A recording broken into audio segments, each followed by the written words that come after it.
بسم اللہ الرحمن الرحیم۔ میرے پیارے مسلمان بہن بھائیوں، آج میں آپ حضرات کے سامنے حضرت فاطمہ رضی اللہ تعالی عنہ کے دونوں شہزادے امام حسن رضی اللہ تعالی عنہ اور امام حسین رضی اللہ تعالی عنہ کی اپنی والدہ یعنی فاطمہ رضی اللہ تعالی عنہ سے زندگی کی آخری اور محبت بری ملاقات کی جھلکی آپ کو سنانا چاہتا ہوں۔ انشاءاللہ العزیز سن کے آپ کا ایمان بھی تازہ ہوگا اور آپ کو پتہ چلے گا کہ جو والدہ محترمہ ہوتی ہے جب ان کی زندگی کی آخری ملاقات اپنے بچوں سے ہو پھر دل پہ کیا گزرتی ہے، آپ انشاءاللہ العزیز ضرور اپنے دل میں محسوس کرو گے۔ توجہ فرمائے، نبی کریم صلی اللہ علیہ وسلم کی صاحبزادی حضرت فاطمہ رضی اللہ تعالی عنہا نے ایک رات خواب میں اپنے والد حضرت محمد صلی اللہ علیہ وسلم کو خواب میں دیکھا اور عرض کیا، ابا جان آپ کی جدائی برداشت نہیں ہو رہی۔ یہ سن کر نبی کریم صلی اللہ علیہ وسلم نے فرمایا، اے بیٹی ہم بھی آپ کو لینے آئے ہوئے ہیں۔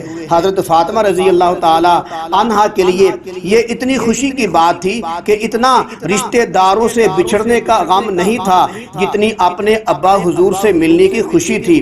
ظہر کے قریب جب حضرت علی رضی اللہ عنہ گھر تشریف لائے، دیکھا کہ گھر میں انقلاب تھا، سارا گھر صاف ستھرا ہے، ہر چیز طریقے سے رکھی ہوئی ہے۔ حسن حسین رضوان اللہ تعالی علیہ مجمعین کو نہلایا جا رہا ہے، دونوں شہزادوں کو نئے کپڑے پہنائے جا رہے ہیں، ان کی زلفیں سنواری جا رہی ہیں۔ بیٹی زینب رضی اللہ تعالی عنہا کو بھی صاف ستھرا کر کے پیار کیا جا رہا ہے۔ ماؤں کے دلوں میں بچوں کے بارے میں بڑے ارمان ہوتے ہیں، ان کا جوان ہونا، ان کی منگنی کرنا، پھر ان کی شادیوں کے لمحات، پھر پوتے دوتیوں کی خوشیاں۔ مگر آج فاطمہ رضی اللہ تعالی عنہا اپنے بچوں کو بناؤ سنگار کر کے تصورات کی دنیا میں گم ہے کہ میں نے اپنے بچوں کو بڑے ناز سے پالا ہے لیکن ان کو دلہا بنانا نہ دیکھ سکوں گی۔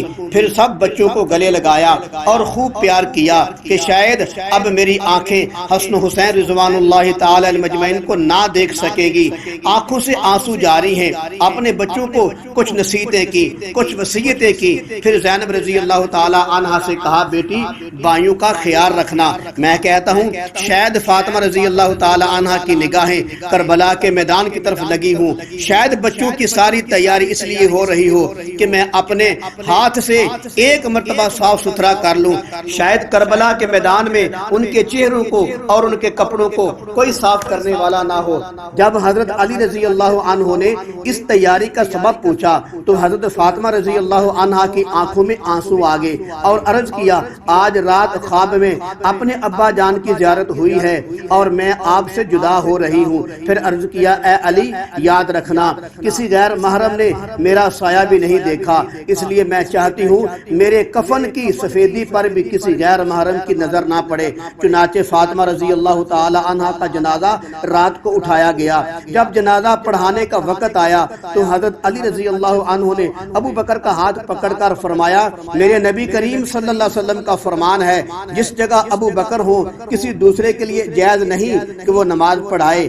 یہ فرماتے ہوئے حضرت ابو بکر صدیق رضی اللہ عنہ کو مصلی پر کھڑا کر دیا۔ اس طرح فاطمہ رضی اللہ تعالی عنہا کی نماز جنازہ ابو بکر صدیق رضی اللہ تعالی عنہ نے پڑھائی۔